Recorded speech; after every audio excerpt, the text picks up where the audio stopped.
Oke, ini pagi ini saya akan menyampaikan Helix Delta 6 T6 khususnya untuk yang dynamic. Jadi Helix itu sebagaimana Bapak-bapak, Ibu-ibu ketahui, itu ada yang statik dan ada yang dynamic. Statik itu sudah dimulai tahun 91, kemudian dynamic itu baru di launching pada tahun 2003 saya kira. Jadi sekarang awalnya T5, sekarang T6, itu yang edisi terakhir, itu adalah jadi ada statik dan ada dynamic. Gitu ya. Oke. Kemudian jadi sebagaimana kita ketahui, static design ada juga dynamic design ya. Nah, static design sebetulnya kita sudah bisa mendapatkan semua seperti beberapa kali saya sampaikan juga kalau dalam ikut training itu sudah mendapatkan semua yang kita butuhkan. Itu bel spesifikasi kita dapat, idle spesifikasi kita dapat, drive spesifikasi puli segala macam kita sudah dapat untuk mendesain conveyor, jadi sudah bisa. Dan cuman kenapa kita butuh dynamic? Nah ini pertanyaannya kenapa kita butuh dynamic? Nah, jadi sebagaimana ya yang statik ya, jadi drive-nya dihitung oleh power-nya dihitung oleh metode ISO, SEMA atau viscoelastic, puli kita mendapatkan diameter, cell thickness dan segala macam. Bel juga kita dapat bel tension, bel rating segala macam dengan menggunakan ISO, SEMA dan viscoelastic. Idler kita mendapatkan diameter, shaft, bearing, life time-nya bearing gitu ya.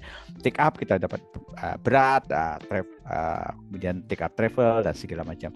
Kemudian dari segi starting kita dapat starting time, stopping time, bell resonance, trajectory dan bell sex segala macam kita sudah dapat semuanya. Kemudian dari Helix Delta T6 kita punya banyak sekali equipment database yang mulai dari drive unit, motor, gearbox, bell, pulley, idler dan kemudian ada starter gitu ya. Kemudian laporannya bisa individual, bisa seluruhnya menjadi satu kesatuan, bisa juga menjadi equipment list. Jadi kita mereport banyak conveyor dari tapi satu komponen tertentu, misalnya drive saja gitu ya. Seperti itu. Nah itu dari statik sebenarnya kita sudah dapat semua, datanya sudah kita dapat. Tapi kenapa kita butuh dynamic? Ternyata kalau kita lihat perhatikan bahwa static design dan dynamic, bedanya static dan dynamic. Kalau static itu menganggap bel sebagai rigid body. Kalau rigid body artinya kalau dia digerakkan maka dia pergerakannya sama, speednya sama sepanjang bel ya, sepanjang bel. Jadi sepanjang itu dia bergerak pada kecepatan yang sama. Padahal kalau kita tahu bahwa bel itu tidaklah rigid, tapi dia ada elastik karena dia komponen tensionnya adalah kalau steel cord adalah steel, yang juga adalah steel itu ada wire rope, itu juga tidak rigid ya, dia punya fleksibilitas, ya, elastis. Kemudian rubbernya apalagi ya, elastis. Jadi itulah kenapa kita butuh dinamik. Ternyata dynamic design ini kita menganggap bahwa bel itu sebagaimana kondisi existingnya, sebagaimana kondisi sebenarnya. Kondisi sebenarnya itu dia elastic body.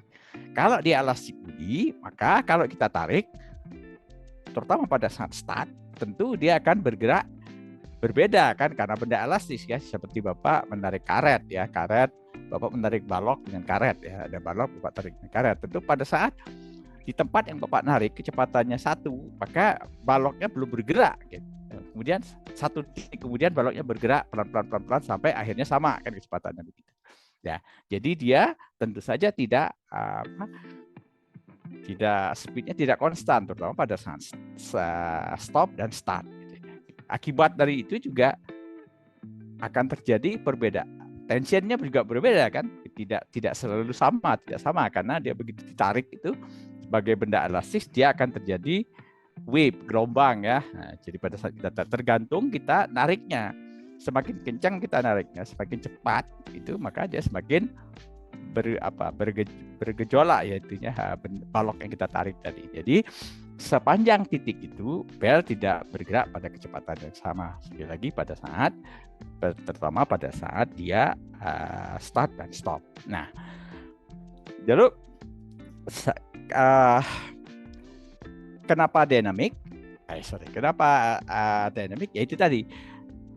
Ternyata static design itu hanya cocok untuk pertama adalah kecepatan rendah, low speed. low to medium speed lah, low to medium speed ya. Kemudian untuk jarak conveyor yang pendek dan medium lah ya. Oke. Kemudian untuk kapasitas yang rendah dan sampai medium. Nah, kalau untuk yang kecepatan tinggi, conveyornya panjang, kapasitas besar, ternyata tidak cukup dengan statik.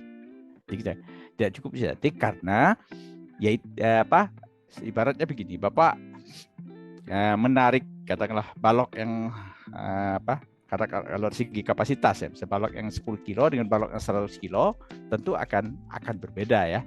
Begitu ditarik dengan benda yang elastis tentu akan berbeda pergerakannya. Nah, makanya kita butuh dinamik pada saat kita sudah berbicara tentang high speed, conveyor panjang, kapasitas yang tinggi gitu ya. Jadi kalau sampai masa low to medium speed itu masih nggak ada masalah. Gitu. Short to medium length juga nggak ada masalah. Low to medium capacity juga nggak ada masalah ya. Jadi makanya kita butuh dinamik untuk kondisi-kondisi tertentu. Jadi tidak semua kita perlu dinamik. Kalau toh mau running dinamik, nggak apa-apa, tapi hasilnya juga tidak akan berbeda gitu ya. Ya, jadi beberapa problem di dalam kita mendesain conveyor itu yang pertama adalah biasalah ya over design itu kalau akibatnya biaya tinggi ya, under design, nah ini yang berbahaya ya. Kalau over design kita masih mendapatkan kapasitas sesuai dengan yang kita mau, cuman biayanya jadi tinggi. Tapi kalau under design, nah ini yang berbahaya karena kita tidak mendapatkan kapasitas yang kita inginkan. Kemudian bell slip, pada saat start.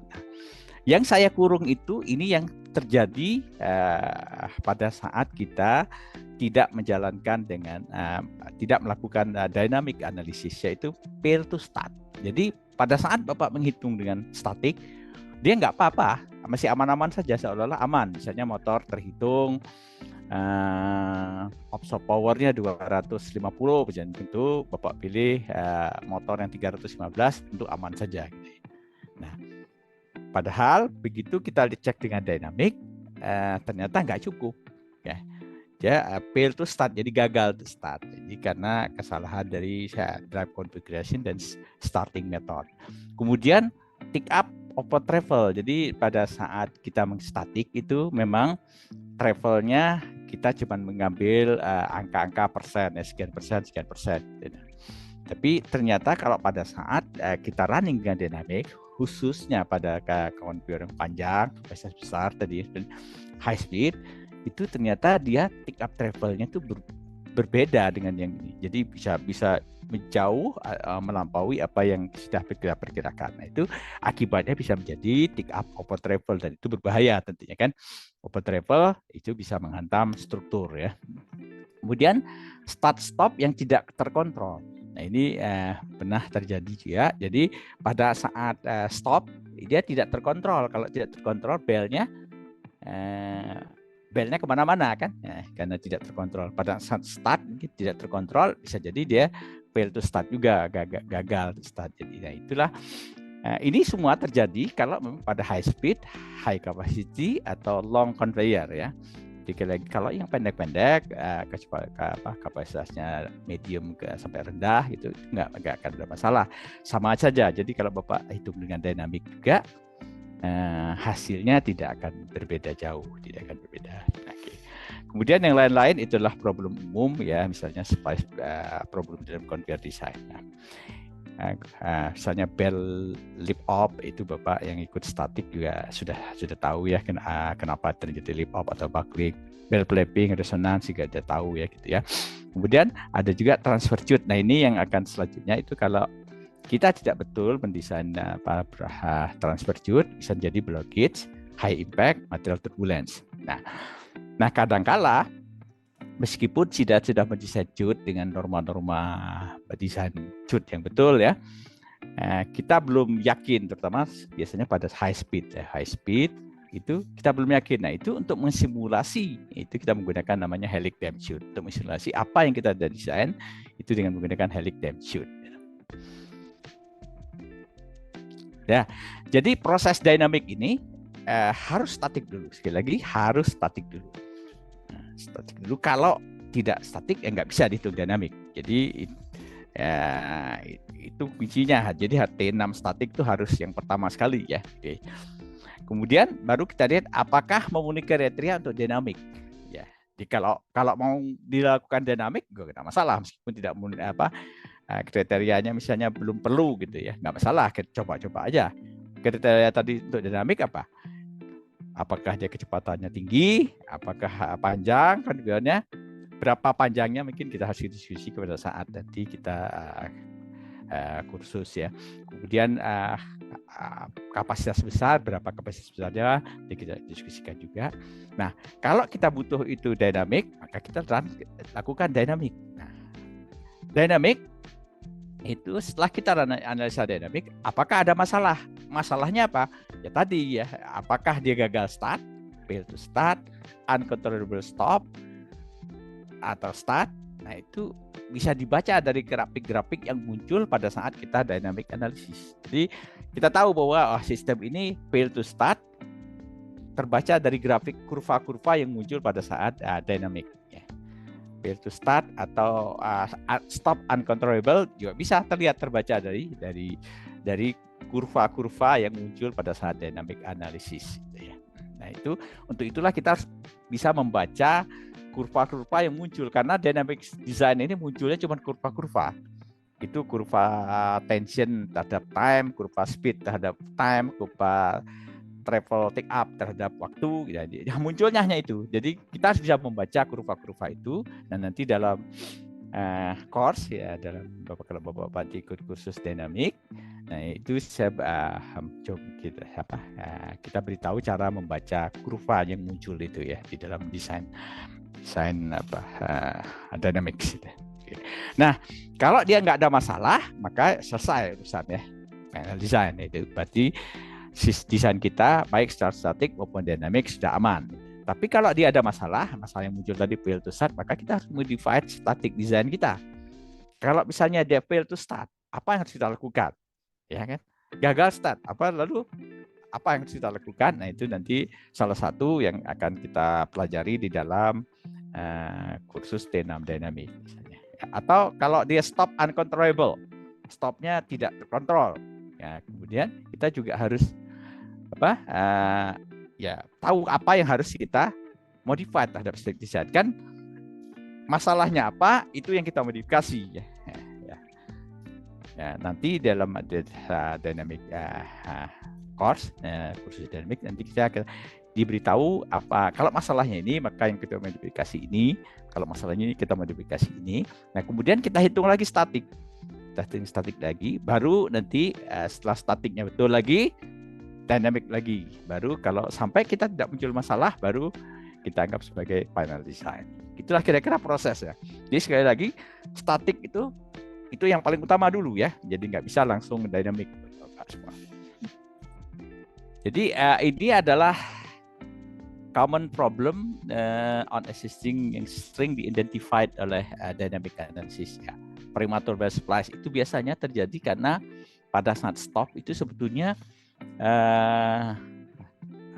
tensionnya sudah jauh melampaui daripada yang diizinkan.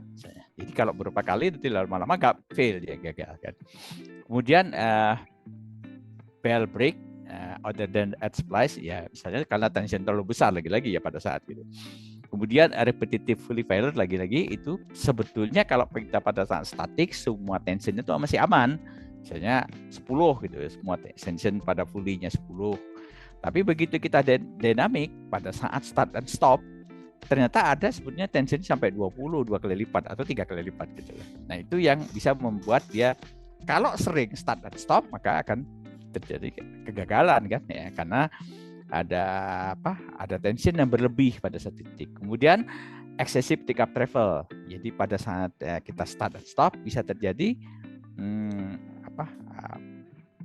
take up travel-nya terlalu eksesif.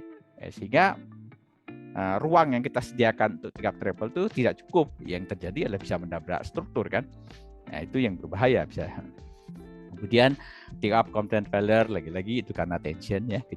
Drop slip. Nah, jadi bisa saja tidak terbaca pada saat statik drop slip, karena kalau statik kan kalau traksinya cukup maka dia tidak akan terjadi slip. Ya, Jadi kita mengira bahwa slip itu hanya terjadi pada saat start, ya. Padahal slip bisa terjadi pada saat stop. Nah, kalau slip pada saat stop itu yang bisa terjadi stopnya tidak terkontrol, uncontrollable gitu ya. Ya, jadi tidak terkontrol karena slip pada saat dia stop. Ya. Karena sebagaimana kita ketahui, kalau benda itu ya kayak Bapak mengendarai kendaraan ya. Kalau mesin mati, ya, maka segala macam tidak berfungsi kan Bapak tidak bisa mengontrol. Kadang-kadang setirnya juga bisa dikontrol kan. Ya, setir juga kontrol. Nah, ini juga seperti itu. Begitu dia tiba-tiba mati, kita tidak bisa mengontrol lagi pergerakan. Nah, padahal yang menggerakkan ini dan yang mematikan itu kan motor kan. Motor bergerak. Itu yang menggerakkan sistem, motor bergerak, yang mematikan sistem dan mengerem sistem juga bergerak. Bagaimana kasusnya kalau yang terjadi ternyata kalau dia terjadi slip pada saat stop, maka seolah-olah yang benda yang harusnya digerakkan menjadi penggerak. Dia akan mendorong drive fully, itu yang menyebabkan terjadi slip pada saat stop. Dan itu yang bisa terjadi uncontrollable stop. Ya. Kemudian lip off ya biasa ya, kemudian brake failure sekali lagi itu semua karena tensionnya. Penyebabnya sebetulnya semua ini penyebabnya hanya karena low tension, negative tension atau over tension. Jadi hanya ada 3. Low bisa juga negatif ya, terlalu rendah ya. Kalau low mungkin sedging tinggi besar, negatif yaitu tadi bisa terjadi slip. Overtension penyebabnya hanya itu sebetulnya. Nah, ini yang kita kontrol dengan penghitungan dinamik, gitu ya. Jadi macam-macam solusinya, seperti yang disebut ini, nambah tick up, nambah flywheel, nambah brake atau whatever lah ya. Ini nanti yang akan kita pelajari dalam kursus dynamic analysis. Nah, dari SEMA kebutuhan dinamik ini seperti ini, tertera di sini. Kalau panjangnya sudah 1 mil, ya, multiple drive, high lift, artinya angkatnya tinggi ya, regeneratif, turunnya terlalu curam, kemudian high capacity, high speed kalau di sini 1000 feet per menit itu artinya 300 dibagi 6 ya, 5 meter per second. Jadi kalau di atas itu sudah dianggap ini SEMA ya, berdasarkan SEMA seperti ini. Nah, jadi kalau kita ikutin ini di bawah, kalau kriteria konfigurasi Bapak masih di bawah ini, ya mana-mana aja, nggak usah. Sekali lagi, nggak masalah Bapak melakukan Bapak Ibu melakukan dinamik, tapi hasilnya tidak akan banyak berubah. Gitu. Nah, ini adalah salah satu contoh grafik yang muncul pada saat dinamik analisis. Nah, kita bisa lihat di sini bahwa ini pada saat start ini ya, barrel velocity yang seharusnya kan pada saat start ini pada detik tertentu kita harus mencapai kecepatan yang kita inginkan. Dalam hal ini kalau nggak salah 7 meter per second ya. Nah, ternyata tidak, pada saat 30 malah 0. Jadi ini adalah yang disebut dengan fail to start. Jadi dia gagal start. Nah, solusinya apa? Nah, itu yang kita pelajari nanti dalam dynamic analysis ya. Nah, kalau ini yang sudah benarnya ya. Jadi ini adalah start. Kalau harusnya kan pada titik tertentu maka kita ingin kecepatan yang kita inginkan katakanlah 7 gitu ya. Nah, ini setelah kita diganti komponen drive-nya diganti. Jadi Bapak lihat di sini punya free coupling, di sini pakai flexible coupling tapi pakai triple VF. Jadi startnya kita kontrol gitu ya. Apakah hanya itu? Bisa saja solusi lain, yaitu dengan perbesar motor misalnya ya. Tetap kita gunakan free coupling tapi memperbesar motor. Ya.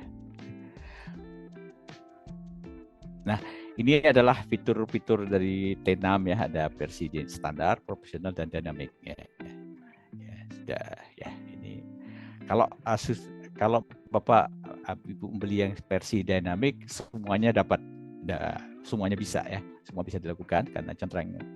Tapi kalau versinya profesional itu terbatas, dia tidak ada dynamic. Tapi ada versi standar itu sangat terbatas lagi ya.